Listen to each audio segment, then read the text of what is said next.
So we're here talking about, well, I suppose a couple things really, because really with the book, The Making of the Descent, which you've written with Janine Pipe, but Yeah. also you've got the 4K restoration coming out, debuting at a Fright Fest, and talking about Fright Fest, because it was really interesting reading Gareth Evans' forward Yes. in the book about there was a whole teaser at Five Fest years ago. Do you remember what the atmosphere was like? To be honest, I don't.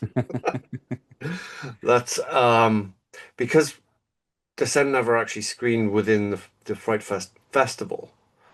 It was a premiere that was held in July that Fright Fest hosted. So it was like a one-off event. So I'm not. So I don't think I wasn't like I don't recall this teaser at all. So so um. Like I don't was I even there? I don't know because I mean technically the film would have been out by the time Fright Fest for that year. Hmm. So it can't have been the previous year because we hadn't even made it then. So I don't know. Yeah, I don't know I what mean, that's it's about. certainly made an impression with other people. So, do you have any recollection with? I was reading through about Shauna talking about the auditions and that she was crawling under chairs and tables. Is that something that you? That I no, that I do recall. That so that was part of the audition process. I mean, what happened there was that we actually cast Beth first. We cast Alex Reed as Beth first. And in order just to try and create a good environment for the particular scenes, I had Shauna come in and work with Alex on that particular scene of them being trapped in the tunnel. And in order just to give them some sense of claustrophobia or whatever it was, I lined all these chairs up and made them crawl underneath the chairs to create some kind of weird like tunnel effect. And I was down on the floor with them with a camcorder, like trying to film angles and stuff where they were doing the scene. And it seems a bit silly, but it did actually create some sense of claustrophobia for them. It was an uncomfortable situation for sure. So yeah, it's just daft stuff like that. Going from because with Dog Soldiers being your debut and it's all kind of like a single setting, what was that like going from this kind of one main location to doing these insane cave sets at Pinewood? Um, yeah, well, even on Dog Soldiers, we built the cottage, the interior. Well, actually, we built the exterior cottage as well because it was all filmed in Luxembourg. So we had to recreate a Scottish farmhouse inside and out in Luxembourg because there isn't any buildings like that. So I was used to kind of working on sets and with that production designer Simon Bowles. And the sets that we built for Descent were not that big. We built a whole bunch of smaller sets. There was one reasonable size one, and we kind of did some matte paintings and extensions in the film to make it look a lot bigger. But it was as big as we could make it, and I think we used that one set about four times within the film. We just redressed it and moved it around a bit and added in some rocks and stuff like that, and suddenly it looked like a different place entirely. But that was the thing. Simon built about eight different cave options for various sizes, and I think the one we used the most was it was like a little junction between three tunnels, and we used that about 15 times in the film. But you cannot tell, once you turn off the lights and actors are shining torches around, and the same thing never happens twice. So yeah, we got away with murder in the darkness there.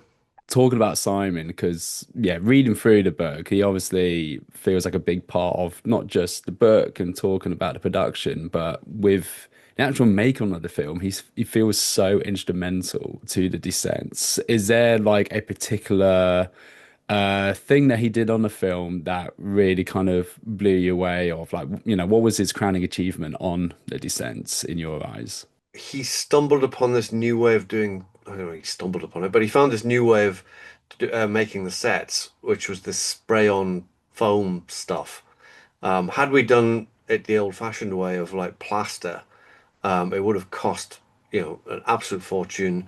They would have weighed a ton. We wouldn't have been able to move them around because some of the times we took a set and we'd literally like roll it on its side and use it in a different way. But if we'd done old school method, we simply couldn't have done that.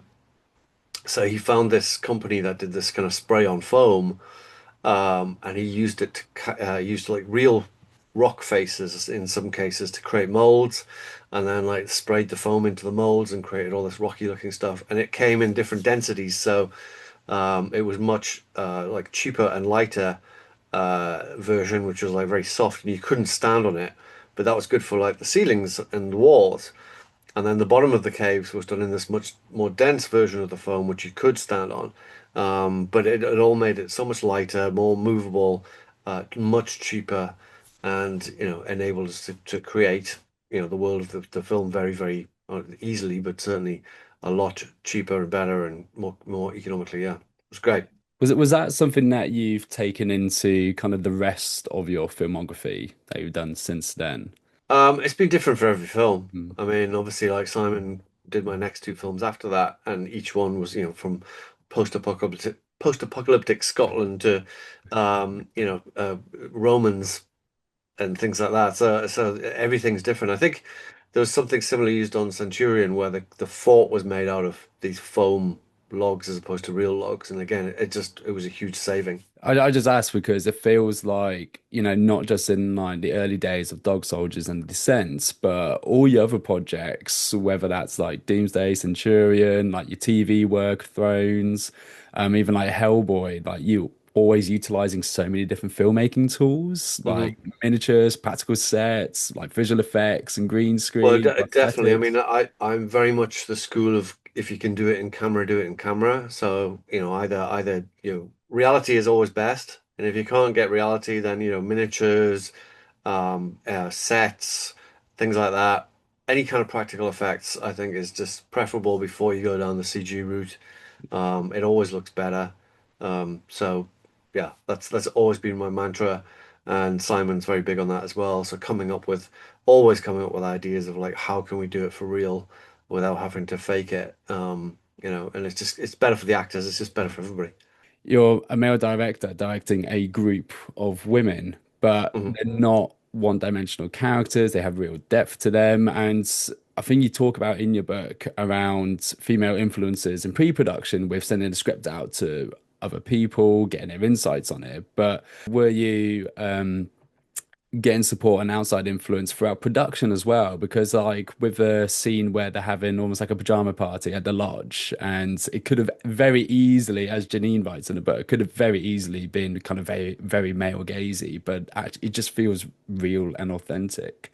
Did you kind of work with women, or was it just working with the cast throughout the film to make it more authentic? Well, in the writing process, there was two women specifically that I turned to for just getting advice and on the characters and reading it. And one of them was my sister, Sue, and the other one was Emma Cleesby, who played Megan in Dog Soldiers. And I asked her to have a read of the script, and she was the one who actually presented the notion that she read it as being like the interior of the cave was like the interior of a female body. And she started like naming all it like that it was almost like a version of the human body and stuff like that, and that when Sarah comes out of the cave at the end, she's like literally reborn and comes out of the body. And so I was like, this is fast. I hadn't seen that when I was writing it, but once she said it, I was like, yeah, I totally kind of get it because it's like there's the cave with all the dead bodies, and the blood pool is kind of like the stomach cave. It's like that's where the digestive stuff happens in the cave and all this kind of stuff. So I was like, oh, this is really interesting, and started applying those kind of thoughts to the set and stuff like that when we were building it.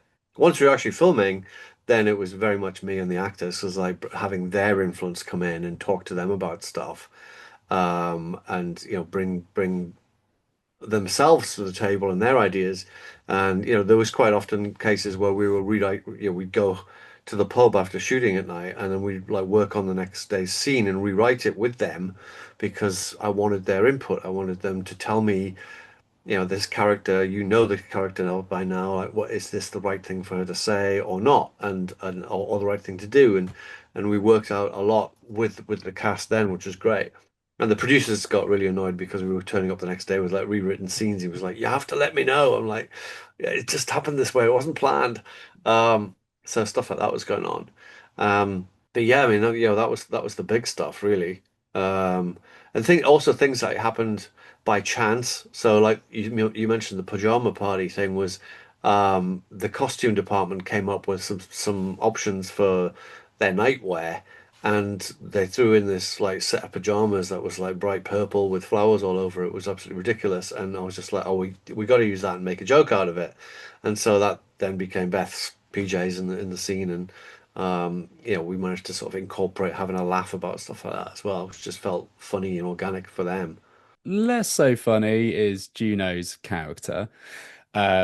But I think what's great about Juno's character, because I mean, would you agree like the sentiment when The Descent first came out was that everybody was just totally against Juno for, Hmm. well, for everything that she does. But there's some quotes towards the end of the book where there's kind of like a revisionist feeling now of, well, actually, I kind of get it. And it's really interesting over the years, kind of our attitudes have changed a bit towards, in particular, like Juno. Has there been other kind of revisionist feelings towards the film, do you think, from like other people? Are there like differing opinions from since The Descent I, first came out? um, not that I'm aware of. Not for the film itself. I mean, Juno gets revisited quite a bit simply because there's a lot to that character, and I love the fact that this, if you want to call her the antagonist or whatever you want to call her, I think she's kind of like the other protagonist. Like her and Sarah are kind of really interesting dynamic between the two of them, and Juno's character is fascinating because she flips from being the hero to the villain, and constantly throughout the film. Yeah, she fucked up royally. She's done some terrible stuff, um, but has also done some very heroic stuff and like saves some of them from dying. Well, at least for a time being anyway.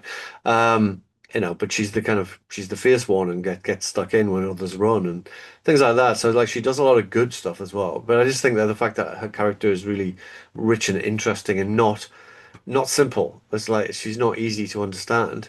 Um, but obviously, at the end of the day, what she did to Sarah was unforgivable, and that's how Sarah feels about it.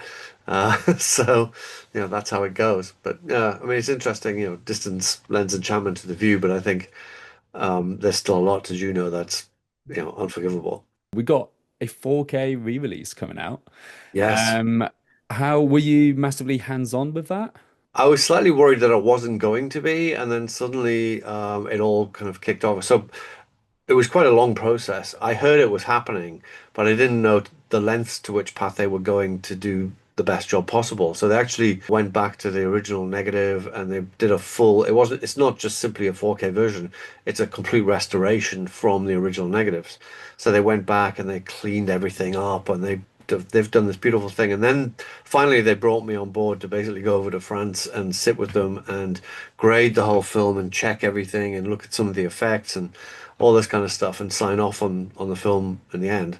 And it was just a great experience, and I'm so proud of what they've done with it. It's kind of surreal because it almost looks better now than it ever did, because of the technology that, back in the day, yes, it was shot on film and it was projected on film, and there's a degree of loss of quality when you go to prints and stuff like that. But because this has gone from negative straight to 4K, it's just faultless and so looks beautiful and pristine. So yeah, it's going to be released later this year, I think October time. I think it's actually going to play in some cinemas, which is very exciting. And then I guess weirdly, it's like it's the 20th anniversary in the US is next year because it came out a year later in the US.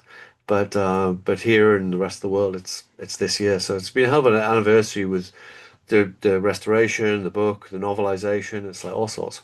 And you're having that 4K restoration world premiere at Fright Fest.